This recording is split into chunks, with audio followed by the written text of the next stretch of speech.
Muito bem. Lição 4. Misericórdia e justiça em Salmos e Provérbios. O próprio título já explica o tema. Vamos trabalhar sobre como devemos exercer a misericórdia, a justiça, o amor ao próximo, a assistência aos desafortunados, aos oprimidos, tanto no livro de Salmos quanto no livro de Provérbios. Então, naturalmente, comecemos com o tópico 1, Deus e os oprimidos no livro de Salmos. Quando a gente lê Salmos, a gente tem uma sensação de que muitas vezes os salmistas, que são mais de um dos autores, falam muito sobre injustiças, sobre opressão, e às vezes eles dão a ideia que parece que Deus está quieto, parece que Deus não está agindo. Até quando, Senhor? Todavia, eles sempre encerram, ou eles sempre terminam, eles sempre arrematam, no final da sua discussão, mostrando que o Senhor é justo e que ele é um alto refúgio, como diz o Salmo 9, verso 9, o Senhor é um alto refúgio para o oprimido. No entanto, o autor explorou bem, nesse tópico aqui dos Salmos, 2 ou 3 salmos que falam sobre essa relação de Deus com os oprimidos, com os sofredores, com os pobres, com os injustiçados da sociedade, né? Um deles é o Salmo 82, que ele mostra, por exemplo, que mesmo líderes da nação daquela época podiam ser pessoas injustas com os pobres, por exemplo. E o Salmo 82 termina com uma apelação a Deus para que ele se levante e ele julgue a terra. Ou seja, os salmistas, eles não eram pessoas que simplesmente esperavam as coisas de braços cruzados. Eles agiam da forma correta, mas eles agiam. E eles agiam especialmente pedindo, clamando a Deus, orando, para que Deus se levantasse e agisse, julgasse a terra. Um outro salmo que é muito interessante, que está dentro desse bloco aqui de discussão, é o Salmo 101, que é um texto para líderes, inclusive, né? Acredita-se que esses versos do Salmo 101 foram compostos por Davi nos seus primeiros anos de reinado em Israel. Davi testemunhou por si mesmo como um rei que perde a cabeça, que erra, pode prejudicar uma nação. Aliás, você já notou o terror, a desgraça que é a liderança corrompida e injusta? Isso é particularmente visível num país onde o governante é injusto. Então, as pessoas sofrem, são oprimidas por pobreza, por miséria, por uma porção de coisas. A corrupção, por exemplo, faz isto. Mas isso é visível num país, mas isso pode ser visível numa família. Um pai, uma mãe, que é o líder do seu lar, por suas atitudes erradas, por sua desonestidade, por sua corrupção, por sua imoralidade, pode prejudicar filhos, pode prejudicar uma família toda e fazê-la sofrer. Mas não é diferente na igreja. A igreja não está imune, não está isenta de líderes que muitas vezes, como se usa uma expressão muito comum hoje, se locupletam no poder. O que é isto? Eles se aproveitam do poder para suas próprias concupiscências, para seus próprios desejos, para sua própria vida boa. Isto pode ocorrer. Infelizmente, nós estamos num mundo de pecado. Então, o Salmo 101, ele fala exatamente disto. E o pedido de Davi para Deus é que ele fosse alguém íntegro. No Salmo 101, verso 2, ele fez uma proposta para Deus. E um pedido. Em minha casa viverei de coração íntegro. E isso quer dizer que essas atribuições, ainda hoje, devem estar em nossa vida profissional, no envolvimento comunitário, na família ou na igreja.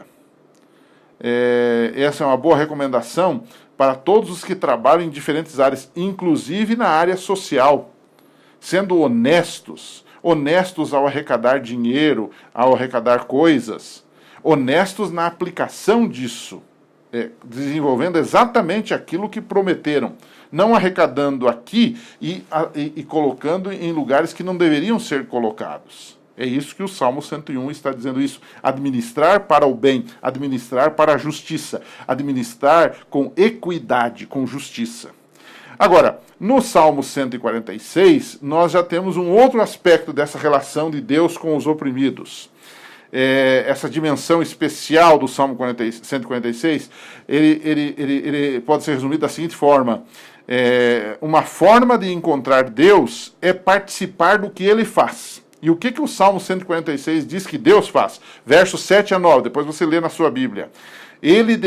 Deus defende a causa dos oprimidos, dá alimento aos famintos. O Senhor protege o estrangeiro, sustém o órfão e a viúva, mas frustra o propósito dos ímpios. E aqui, então, o salmista está dizendo que o que Deus faz é defender a causa dos oprimidos e dar alimento aos famintos. E ele diz assim, se você quer encontrar Deus, faça o que ele faz. E o que ele faz? Exatamente o que nós acabamos de ler no Salmo 146. Então, esse é um resumo do Deus e os oprimidos em Salmos. Agora, um segundo tópico, para a gente ir terminando, é o seguinte: Deus e os oprimidos em Provérbios, porque é Salmos e Provérbios.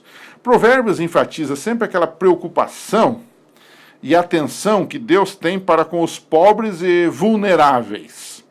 Às vezes, é claro, os pobres podem ser pobres devido às circunstâncias, más escolhas, maus negócios, erros. Podem ser pobres por causa da exploração, mas sejam quais forem as causas desta situação, o Provérbios retrata Deus como criador de todas essas pessoas e defensor dessas pessoas. O autor da nossa lição citou Provérbios 22, verso 2, verso 22, verso 23 e assim por diante. Para Provérbios, o mais importante não é nem a riqueza nem a pobreza, mas a honestidade e a fidelidade. Ele diz, o livro de Provérbios, melhor é o pouco havendo justiça do que grandes rendimentos com injustiça. Provérbios 16, verso 8. Provérbios pregam, então, a honestidade, não só das pessoas, mas dos governantes, da sociedade em geral. A sociedade em geral deve agir como agentes da graça de Deus.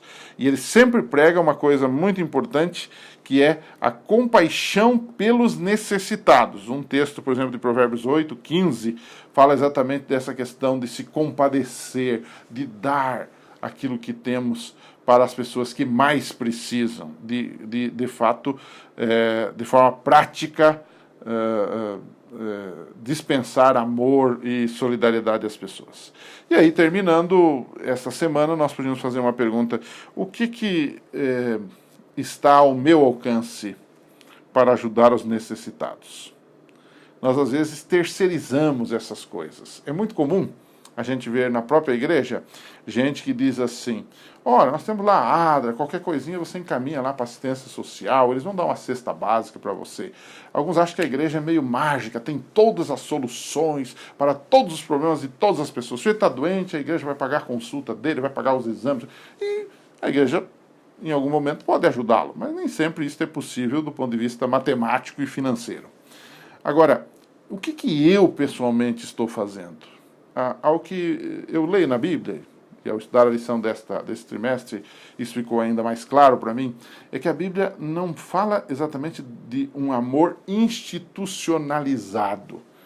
Eu terceirizo isso para a igreja, ou para a ADRA, ou para a ASA, ou para outra instituição qualquer. Não. A Bíblia fala de que o meu amor tem que ser individual. Lembram de Mateus 25, quando Jesus volta e fala para os seus filhos que estão do lado dele, os salvos, e ele diz que quando fizeram a um desses meus pequeninos, quando vocês ajudaram, quando vocês amaram, quando vocês apoiaram, vocês fizeram a mim. E ele não está falando da igreja, instituição, mas ele está falando do indivíduo, da pessoa, do cristão, do ser humano individual.